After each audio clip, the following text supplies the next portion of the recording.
Hello. So they put crash bars on it. Hi. And we said, well, that's stupid because you Hi. So they put Yep, I can. all the Good. sheet around it. And that's still The mayor stepped out, so it'll be just a minute. They need to push on it hard. Okay, that's right. How are you feeling, mate? They've tried. I'm sure. Okay, I'm back. Okay, we're good. All right, I would like to welcome everybody out to our City Council work meeting for Wednesday, October 10th. We'd like to excuse Councilwoman Orr. She is out of town. Councilman Henderson had a previous engagement, and Councilwoman Martin is actually joining us electronically by phone. So we do have a quorum here tonight. First item is a review of tonight's agenda. Is there any items that we need to discuss for tonight? None for me, Mayor. Okay. All right. Any future agenda items that we'd like to put on a future meeting? Well, okay. Well, we will go straight into item 3.1, discussion of a text change to the Land Development Code regarding various alcohol licenses. Michael. Just a couple of quick updates for your information tonight. So the Planning Commission did make a recommendation to amend Title 10, the Land Use Development Code, relative to alcohol regulations. We're primarily updating our regulations to be consistent with the state, whereas the state has updated their standards and types of licensing that they are permitting. So the commission recommended that we adopt all of the various permits that the state issues and to use the same standards as the state recommends or requires. Along with an amendment to Title 10, we will also be bringing to you an amendment to Title 3, the business licensing section, to correspond with that. Our current licensing requirements are out of sync with the state. And so regardless, we have to be amending that portion as well, irrespective of any final decision of the council on the amendments to the land use. So we'll be bringing that to you. And John is, I believe, currently reviewing that draft, primarily Title 3. That's not recommended by the Planning Commission. They don't have any authority to make a recommendation to you on the business license amendments. So we'll be bringing that to you. Any questions? I think we included the specific chart in the zoning code and the draft business license amendments. This is pretty much what we discussed in our work meeting. Yeah, exactly. There was no changes in terms of the chart and permitted condition, all those things as far as from the Planning Commission, is that correct? Right. One thing that just I think would be helpful at some point, and certainly not tonight, just to have a review of the types of, with the changes in the state law, the types of establishments that we have currently in our city, and if there's any of those, I guess, licenses that are currently available, if there's other establishments that want to come in, just so that we know as a council where we're sitting and in relation to current statute and how the establishments are licensed within our community. All right, we'll give you a report on existing conditions. Okay. I think we ought to do that pretty soon in the work meeting, because we do have a couple of applicants coming in to want to bring businesses and be able to do serve food and alcohol coming up. So it'd be a perfect time. Yeah, I think that'd be a great review for us to have and be able to understand exactly how those licenses now are looked at and administered by the state. Okay. Okay, thank you.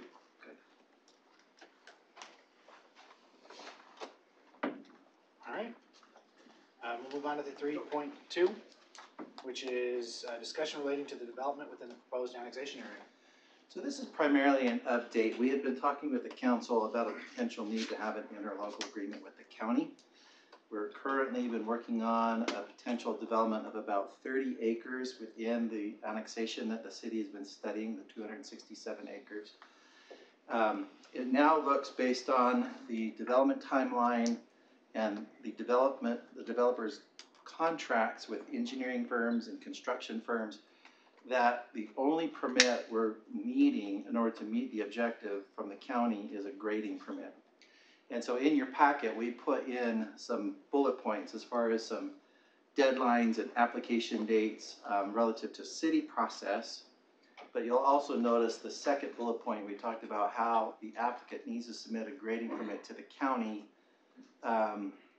late October or early November. The county is saying that as long as that application is complete, their review process and permitting should only take about a week.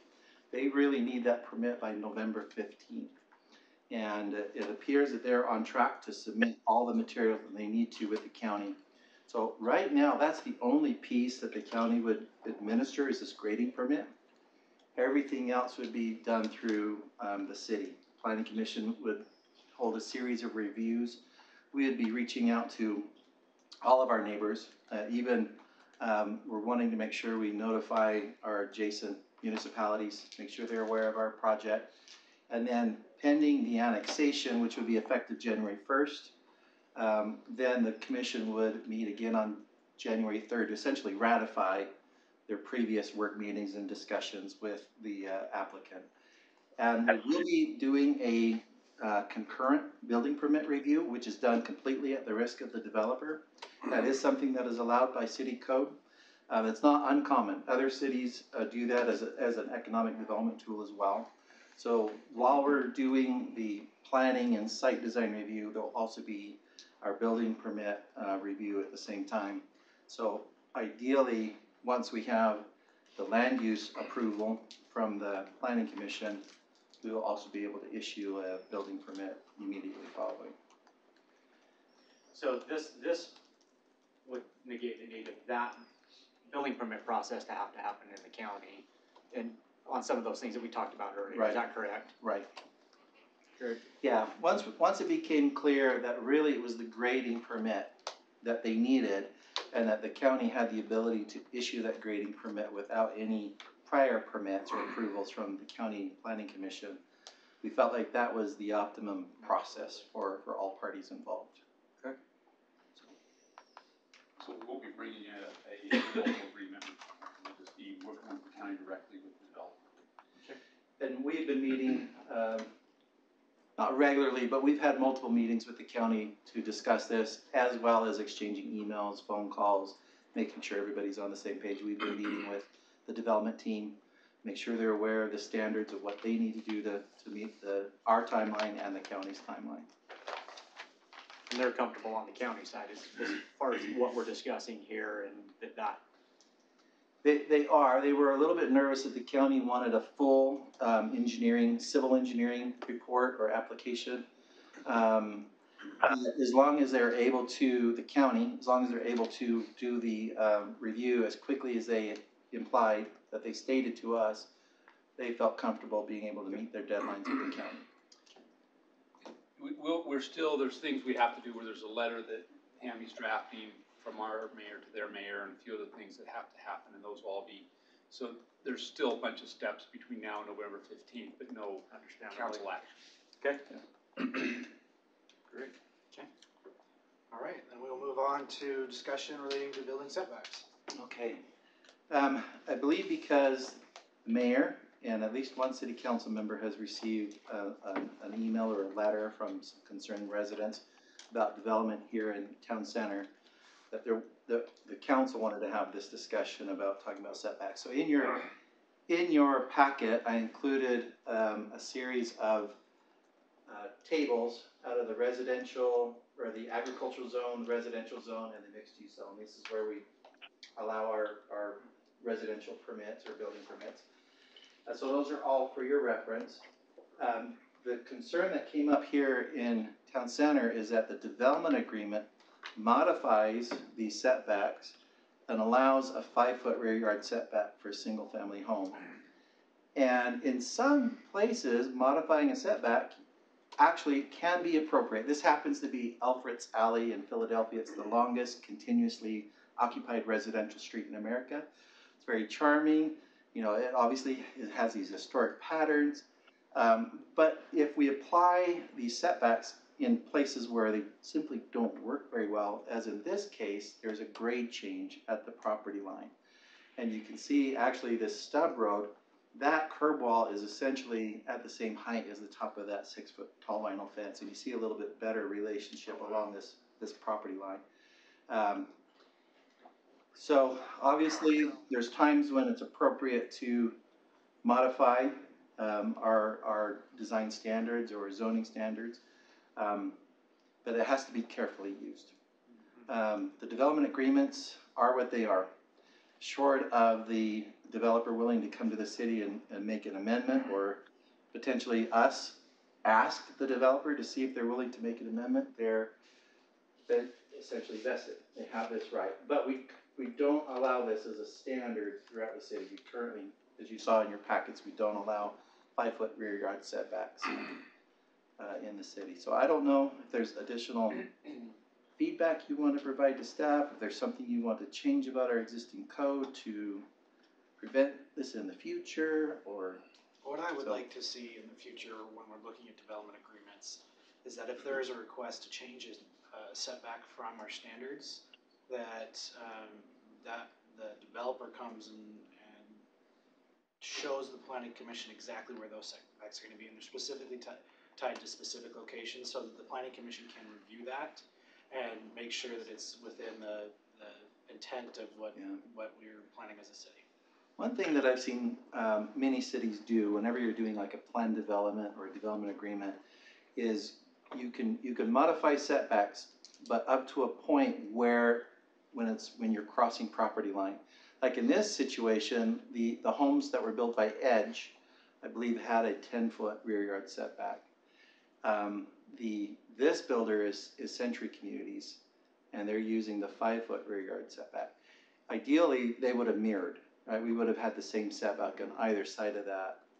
This fence line represents a phase of development, so this is a different subdivision altogether between the two, although they're both in the town center. This is obviously all in the town center. So there are some things I think we could modify or limit, like where we do those exceptions or variances to our setbacks. Because the location that we received an email about is, it's really, really close. Their houses are way farther than I think anyone ever truly intended to allow happen. And so I think your suggestion about, especially on the outsides of the project and requiring a separate equal setback. setbacks, right? Well, not even equal, but that outside of the project, maybe not letting them adjust that particular setback, Right, but only internal to the project can they reduce the rear setback so that it doesn't affect the neighboring project.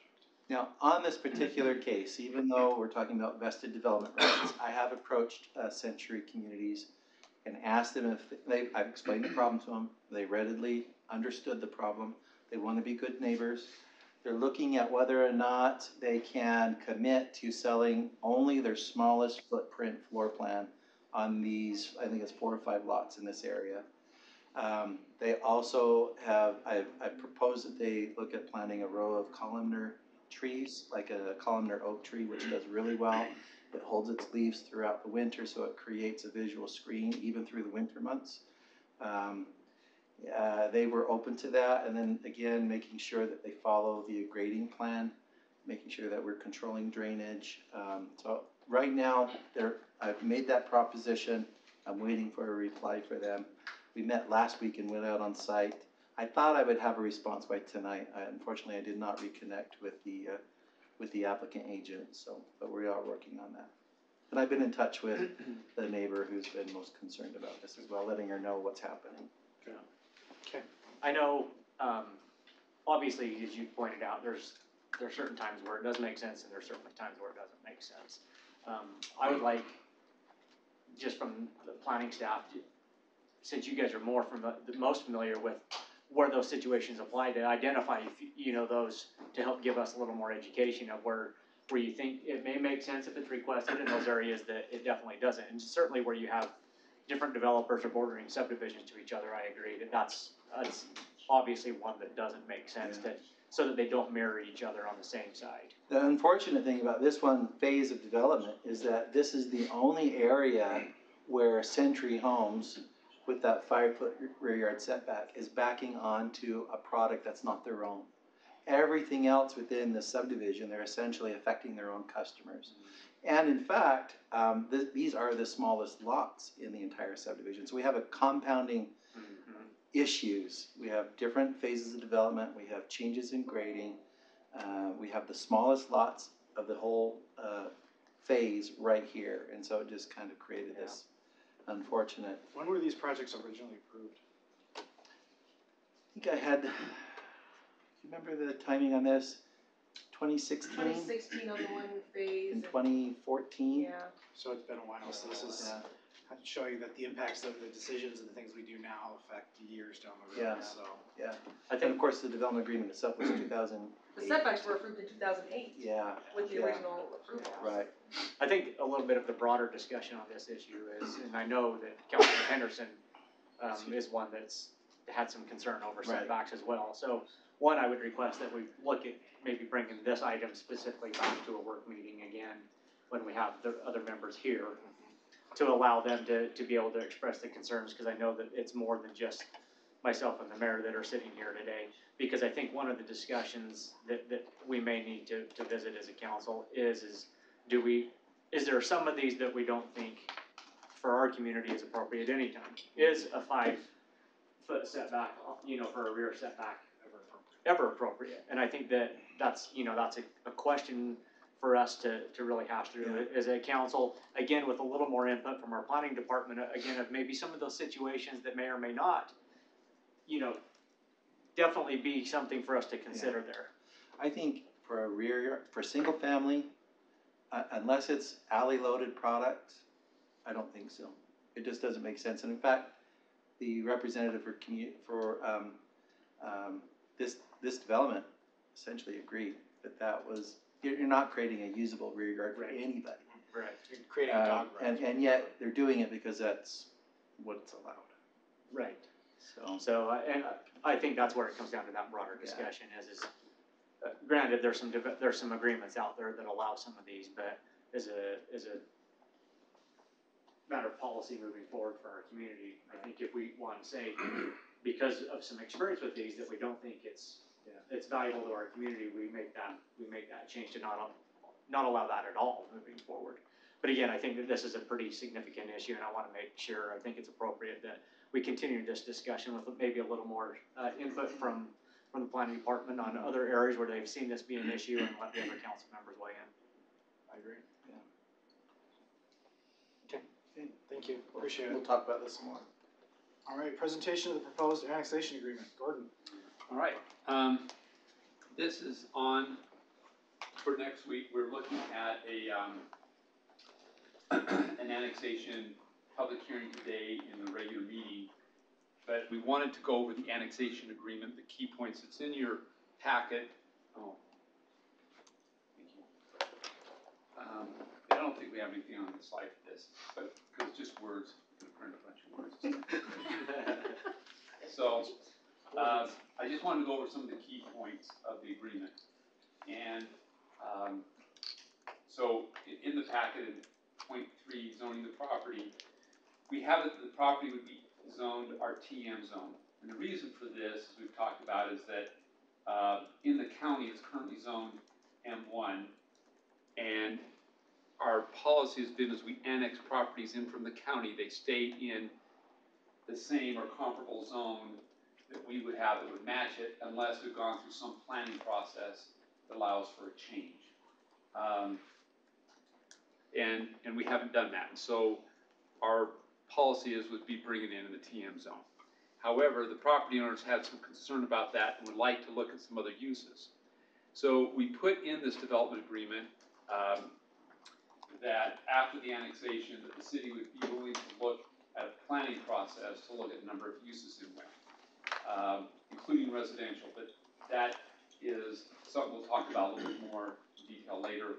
The other things that are important to be in here is that they currently have a construction site for Daybreak on this property, and they wanted to let that be grandfathered in while Daybreak is using it. We told them that's in here, that if this was approved, that non-conforming site would be able to stay there. That the city would build, and then the other things is the city would build the water line along the U111 that would service our first building, and that we would also construct The new alignment. I was just gonna say, this is the new alignment. new alignment. Proposed alignment of U111. Right, we're doing the design right now and doing the environmental document. Justin and Blake are feverishly drawing lines on maps, getting it all done.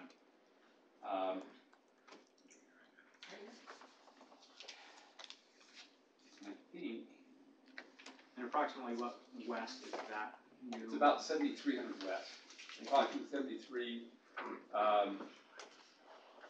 And in the proposal, the developer would give us the right of way or actually the easements for the water line, so we would not be paying for those. Anyway, if you have any questions or anything, we can talk more about it, but this will be hopefully in a final draft form early enough so you can review this. It will be at least in your packet by next time we review. So it will be given to us in time. Yeah, it'll Just be to given to you a clarify, week ahead of time. We'll get it a week ahead of time, so we have plenty of time to review it. Yeah, you will. And it will come a week ahead of time with the annexation. There's no vote today, it's just a public hearing. Thank you. All right, we will move on to the joint land use study, update discussion. Okay, so it was interesting. There's a lot of interest out in the southwest portion of the county as a result of the Olympia Hills discussion that went on and so forth. So anyway, we had a meeting that came in about a week ago where Envision Utah, who the state has contracted with to do the point of the mountain study, and it seems to have gone fairly smoothly for them. And they were not contracted to do the study for the inland port, which has seemed done poorly for everybody. And so what they were looking at doing was meeting with us, West Jordan, South Jordan, Daybreak, the developers, the state, UDOT, putting together a group that would do the same thing that was done at the point of the mountain. They gave us a proposal. They thought that the project was likely cost $150,000 to $200,000, and that they would like a match from each of the cities of about $15,000. We want to hear back from all the other cities. They've talked to them. We just wanted to kind of get your feeling. We think there's some positive advantages that come from it, but we also wanted to see what you guys think. Gordon, can you just speak a little bit to the letter that's part of the packet from General Smith out there? And hold on, am I giving you something ahead of time? You did. I think you did. No, okay, what I just talked to you was 3.6. Now I'm going back to 3.5. Thank you. Okay, so let's talk about 3.5. So, back to 3.5. I also had a meeting with Camp Williams and a bunch of the neighboring communities. And these communities include those on the Utah County side, include Eagle Mountain, Saratoga Springs, MAC, their MPO, UDOT, MAG. I said MAG. Wasatch Front Regional Council, Lehigh, Bluffdale, anyway, all the cities around the camp. And a number of years ago, we did a joint land use study that looked at issues associated with the base and the planning effort with the base. And so there has been some discussion about how some of the roads need to connect between Utah County and Salt Lake County, how they would affect the base, how do you make this work? And in that discussion, Camp Williams brought up the idea of let's go back and see if we can get some study funds to open up and look at some of these specific issues. And there's 4 specific ones that are listed here, or 3 I think they had, was the transportation, some fire mitigation, and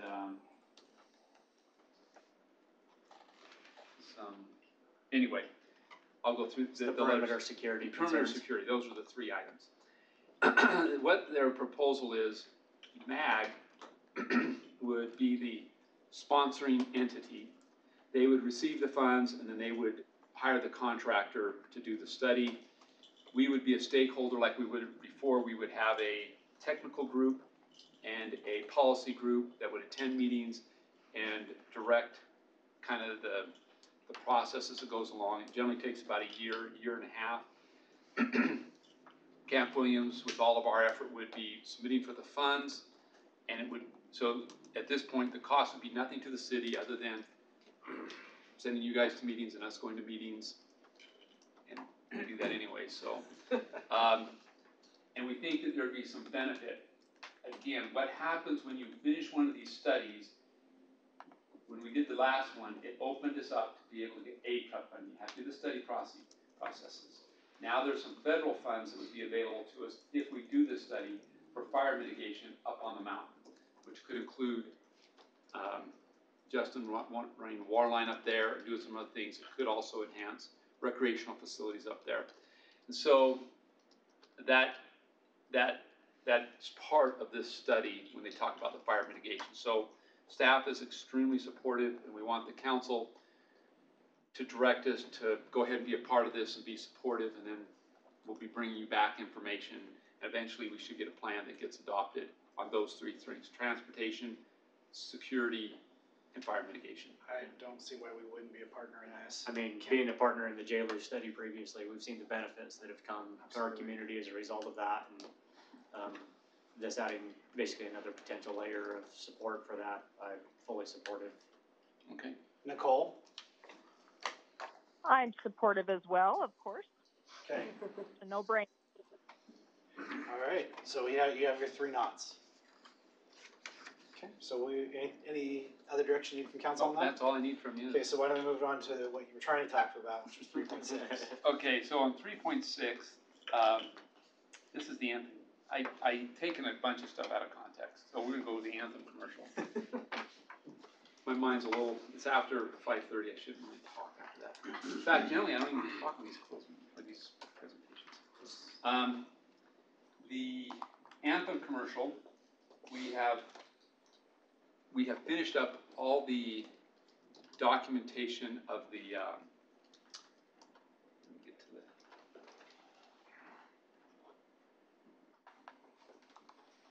we've finished up all the reimbursement agreements that have been reviewed both by John, I think is he here today? Oh, he was working on it just as we walked into the room. And I think we have the participation agreements with the developer on the concepts. And so the agreement would allow for our developing friends to come in, build their store. We're going to put in the, that agreement's going to come to you next week. 2 weeks. In 2 weeks for you to vote on. So this is the agreement to allow the new Anchor grocery store to come into the Anthem Yes. commercial area. Yes. Off 118th and Mountain In the View Anthem Beach. commercial. It will be, there are some reimbursements in terms of the TIF that we're doing, as well as some sale tax to pay down some of the costs so that they would come to our city. The agreement is they have to start construction by March 2019 and be operational by 2020, March 2020. So they have to start construction next March and be open a year later. Yeah, so they are They have to bringing, get a building permit by March. How long? 20th. Building permit.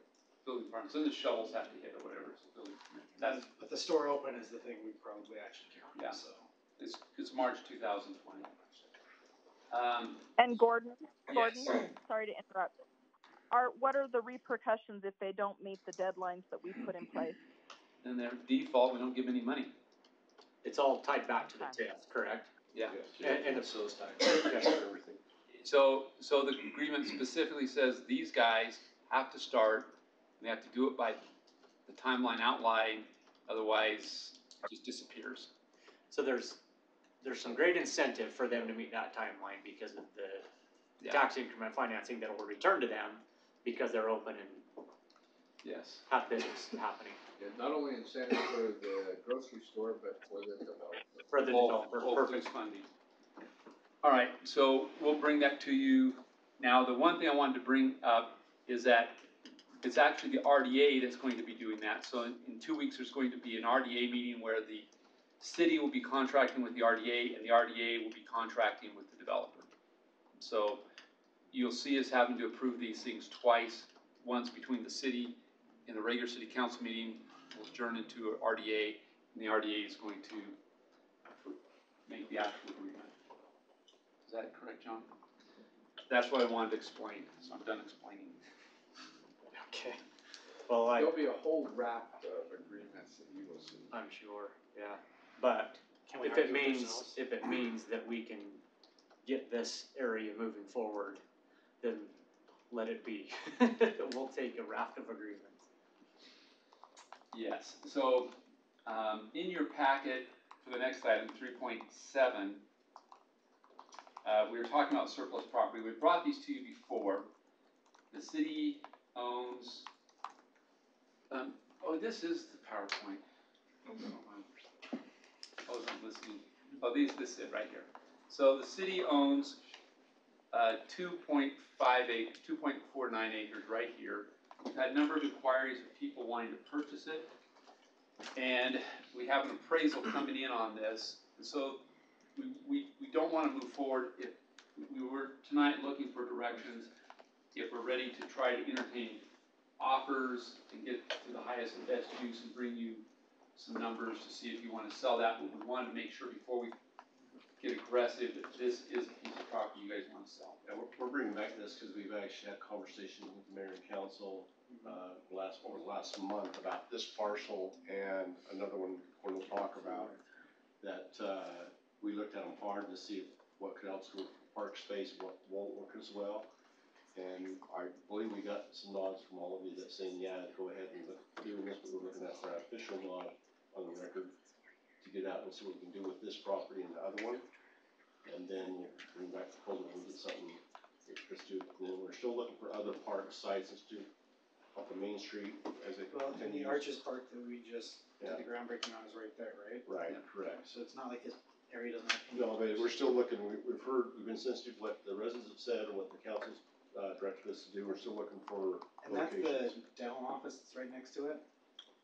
Right? Yeah. Right, So we're working and with, the church owns the property we behind it. met with the LDS Church. They're willing to put that in surplus too. So we're looking at maybe combining to get this whole thing developed in some kind of commercial stuff. So So I don't have any real concerns as long as it's all developed as commercial. yeah, that's what we're looking at. I would have quite a bit of heartburn over any residential units going in that area. We understand.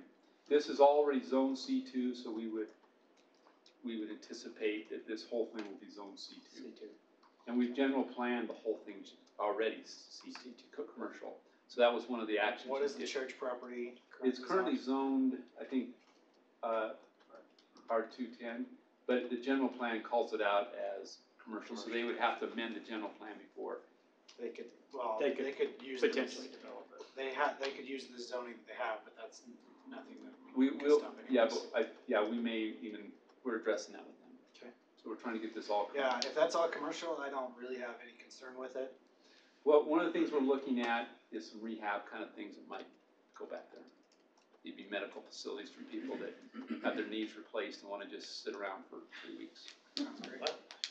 You don't sit around there. Hey, my presentation. Come on, dude. What? They can take Alright, drugs. children. Yeah, yes on the first one from me. Okay, this is the other piece. We do have an appraisal back. It actually came in at about the 5.4 million bucks is what the appraisal came back. And the appraisal was if it was clean. Right. We have ranges and we're still negotiating. We've talked to different folks. So I believe this is high. I believe it's gonna be below this after further discussion, but not like a lot. So there is some money to be gained with the sale of this. Again, this is already zoned in C2, it's general plan C2. So it would be commercial. Now, we would put restrictions on it, like we talked about in terms of buffer. So when it's sold, those restrictions would be part of it. Those really don't affect the price, the kind of restrictions, the buffer, the uses, not having people overlooking the backyard. Loud, noisy, obnoxious uses. But we don't wanna go Residents aggressively actually- forward if. Cause So- this is when we did our general plan for just the amendment for the commercial stuff. This is the piece of property all those residents showed up for, right? Yeah, this by far had the most comments. And have we had these same discussions with the residents since we've moved to the point of? We've had other follow-up discussions. Mike has met with them, and what we told them, we got a list of all their concerns. We met with the community facilitator. And we kind of, some of the people, I think they all understood there's gonna be some kind of commercial. And so what we did is we outlined some things terms of the buffer, how we would mitigate the impacts to them in terms of some distance, the lights, the landscaping, and what kind of uses would come right against their back. So in those things, if you're comfortable moving forward, Mike and Brent would put together a list of things that we would record on our own property, so when somebody buys it, that's recorded on the property, not necessarily a zoning condition, but these are the restrictions of when we bought it. And they're in favor to us, so we get to remove them, keep them, whatever we want. And then, So part of the concerns the residents showed back at the open house and those things was, you know, could we use it as a park or whatever, this, in our parcels? And we looked through this to develop this property in a park that we can actually feel like we could be safe in and stuff like that. It doesn't work well at all, but we are sensitive to what the residents have told us about what they would like, prefer. And I think we can be very smart about what kind of development going on. We do have an interest on some developers already, and it won't go fast. The cleanup will be painful and take off for quite a while. A lot of work has to go on that to make sure that's mitigated really well. But here's this third parcel that we kind of got go ahead and bring this back to you to get nod to move forward. I think that obviously the biggest challenge with this particular parcel is the contamination on there and the cost of remediation of that. So I think I'm in favor of moving forward on this process to at least try and get it to the highest and best use for the city and move on. I agree. The only thing that I would request is that as staff is kind of nailing down those restrictions, and we once again go talk to the adjoining homeowners to make sure that we are including them in that process, because we made it very clear that when we did something with this, we were going to include them in that process. So I just want to make sure we continue to do that. Other than that, though, I agree. I think that I'd like to get the contaminated soil out. This is going to be the best use for us to get it out, is to get this off of our books and have them develop. And to your point on the involvement of the community facilitator program, I think is obviously the great avenue to be able to do that. and that's where all the meetings have been held, so it's been great. And yeah. And Nicole? Yes, I'm supportive of moving forward with all the caveats you've all listed. All right. All right. Okay, so we will move on to the discussion pertaining to funding for the master plan and impact fee studies. Okay. You got a clicker, Alan?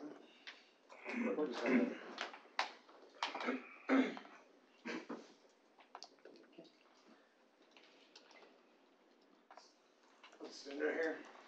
You can come over here. There's plenty of calls here. Over here. Wanted Clint to Crane's gonna go there. Okay, so we've had a number of annexations and changes, a lot of growth since some of our master plans have been updated. So we're coming to you to talk about why we need to update them and process that we're going to go about doing it. So we've had a lot of annexations and changes since we started our transportation master plan update a few years ago.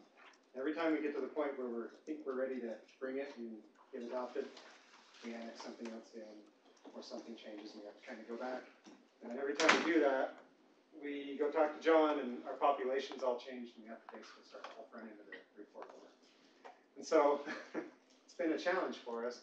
And so we're at the point now where I think we can draw a line in the sand, say right now we're going to do these studies and update them, and then run them all the way through, bring them to you in a few months, get them adopted with the impact fee studies, and then if we have another annexation, then we'll just do an update at that point. We're going to stop changing the line in the sand, I guess is what we're trying to say. And then so we need to address our recent growth. We've had some growth in areas where we weren't really anticipating. RSL kind of made some big changes for us, built a lot of roads. And then we also want to ensure that our impact fees are collected and expended properly, because we collect them, we have to spend them in 6 years. We have to spend them on projects in the impact fee facilities plan. And if we don't show that we're doing that, then we have to give the money back. And so, with that, we propose we're going to be updating our master plan, impact fee facilities plan, and impact fee analysis for our four main systems: transportation, storm drain, water, and parks. Our problem is we have one that we've budgeted for, one that we've partially budgeted for, and two that we have not budgeted for. So we'll kind of run through those budgets right now. We're looking for a nod to get us going on it, and then there'll be a budget opening that comes back in January to actually approve these budgets. Remember, these come out of the impact fee budgets, so budgets that we've collected specifically for this, and so it's not going to take away services from general fund, like snow plowing and road repairs. And when we talk about impact fees, just so that residents are aware, these are fees paid for by people that are moving into new construction, not by our current residents. Yep, it's by new development, and it has to be used on infrastructure that is new. So not old infrastructure, not repairs, but it's specifically funds set aside for the construction of new infrastructure to support new development. Is there any, so right now all you're looking is for a general, yes, go in that direction, right? And I'll show you some numbers here of what we're looking at for the budget. And we'll bring that back to you. So master plan for transportation and the impact fee facilities plan and the IFA. We budgeted $45,000 this year. We talked with Zions Bank, we talked with our consultant, got some hard numbers put together and come back at 90. Because of the changes, we were hoping that we'd be able to use a lot of our old report, which we can use some of it, but the model has to be rebuilt, the transportation model. And so it came back a little bit higher than we anticipated. Plus, consulting fees seem to be kind of high right now, just because everyone's so busy. Everyone's busy. What would be the expected turnaround on this? We're hoping to have this done in about 4 to 5 months. So that's the first one. Second one is the storm drain. We didn't budget anything for that this year.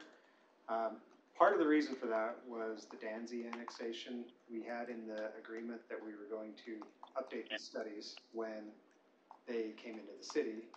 The development agreement didn't get signed for a while, so we kind of held off and we're kind of waiting on what was going to happen there. That's now happened. It's been signed, so we're on the clock to get this done. So this one is a $73,000 budget change, proposed budget change to the. So is there a proposal SWIFT plan with that? Those will be, that's been budgeted for separately, and we have that budgeted for. We'll be talking about that next month. Then we have Justin, the water master plan. Is there anything you want to add on that, Justin? No, we had pretty much wrapped up our master plan and impact fee analysis last year, but then with the annexation happening, we have to come back. A lot of the information on that plan was started in 2015, and so we need to update a lot of that. So we didn't budget for any this year because we thought it was wrapped up. Now we're going to go back and redo it. We have to update the model and all those things. So that's the anticipated cost there.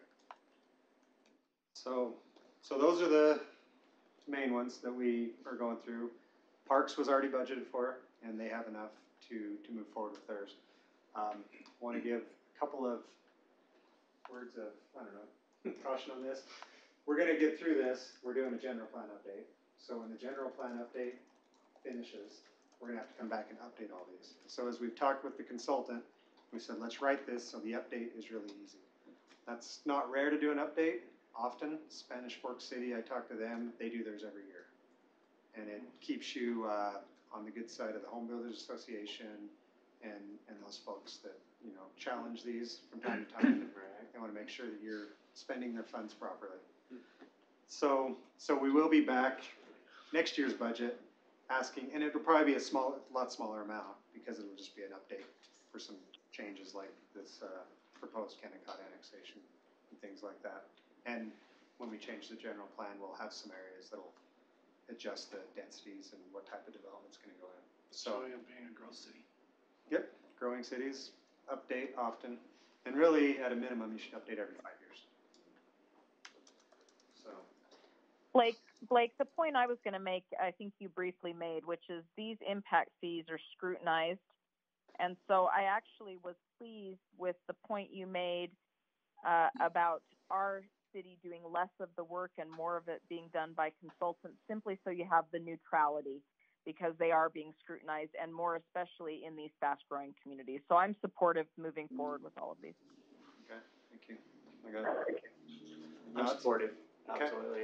You know, keeping up on, as we continue to work through new development in our city, we hear continually, you know, concerns over infrastructure and being able to support it. And the way to be able to do that is obviously to keep our plans updated and to make sure that we're collecting the appropriate impact fees to support that infrastructure growth as we move forward. So I'm supportive as well.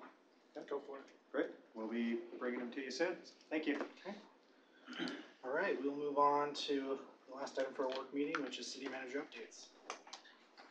Okay, Mayor and Council, we don't have a whole lot, but a lot of things have been happening the last few weeks since we met, and maybe Gordon will have some great words of wisdom he'll bring about. But our founding mayor, as most people know, had passed away last Saturday evening, and I know a lot of new residents don't know what he was able to do for this community. The town center and what's kind of ended up being look-alike and layout was a lot of his work, and I mean the great things. A lot of people don't know this, that we would never have a library in our community at all because we had a bookmobile that used to come out in the Herriman area. And his great vision of what libraries do for community, he pushed hard to get our library built out here, showed the need, and by doing that, he actually had the library in the old city hall for a while. They outgrew the basement and then moved out there to the strip mall. And then the county realized that there was such a great circulation and support by the family and our young demographics out here. It was well used. In fact, now we have probably a strong need for another one. He had a great vision for that. The rec center, he went out on his own and raised $6 million. So this rec center ended up being the biggest rec center in Summit County system to date. As they Summit County, because Provo has the biggest one now. But it's not that, it's about the use and about the vision of bringing a community together. He's also the strong person that brought about the incorporation of Herriman, but making sure that we was able to drive some our own destiny. He also, we're hearing a lot about the high school boundaries now, and high school is built in the wrong place. Well, there might be some merit to that, but guess what? They didn't have a place to go, and he was very passionate about driving that sense of community. And there's a lot of community products come about with the Herriman Mustangs. Remember, about 10 years prior to the incorporation, there was a April Fool's article in the Tribune about Herriman High. And there was a April Fool's joke, but how that came about. So during this time, Mayor and Council, because we don't have a policy in place to guide staff of what should be approved or not, I've reached out to a few of you, and you have no issue with the city showing support during this time of the family grieving for the loss of their grandfather, their father, and their husband, and our dear friend. That the flags will be flown half-mast from Friday evening to Monday morning, city flags. We are providing an escort of the funeral services by HPD. Some other details are coming about, but our HPD will be part of the honor, and with the Army as well, will be out here, and Unified Fire Authority will be involved with I believe, the holding the flag. The details are getting worked out. So I'm basically updating you what your city, because we don't have a policy in place. I think we will bring a policy back that going forward, anybody that's been elected official in this community deserves those honors. And it's cliche that the first time we have to use it is the first mayor as well. He's involved as a mayor for 10 years. He's involved with the community for many, many years before that. A lot of people don't know he served on Herriman Association, but he was involved during the contamination cleanup through the kindergarten years. That took about a lot of heavy lifting 5 years prior to that. Yes, I'm kind of laboring in reflecting. Been part part of that with him. And, I got to be with him last Thursday evening for a little bit.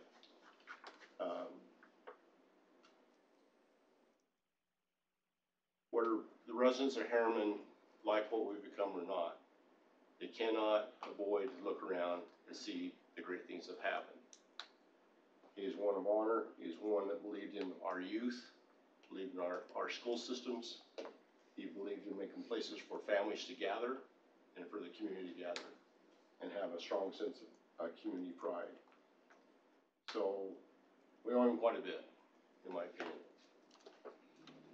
So I hope the mayor and council will support us moving forward. The services will be viewing in the chapel next to Copper Mountain Middle School, just south of that, from 6 o'clock till 8 on Friday evening. And Saturday morning, the services will be viewing again from 9:30 to 11:30, with the services starting at noon, and then the interment will end at the Herriman Cemetery. The chief and his staff is involved with trying to funeral procession that may wind through the city just a little bit. They help get the cars stretched out, and then they're working through with our staff, Public Works, and Wendy to make sure that we can get people parked. I've heard from quite a few people he was well known and he had a huge effect, so it will be a big deal. So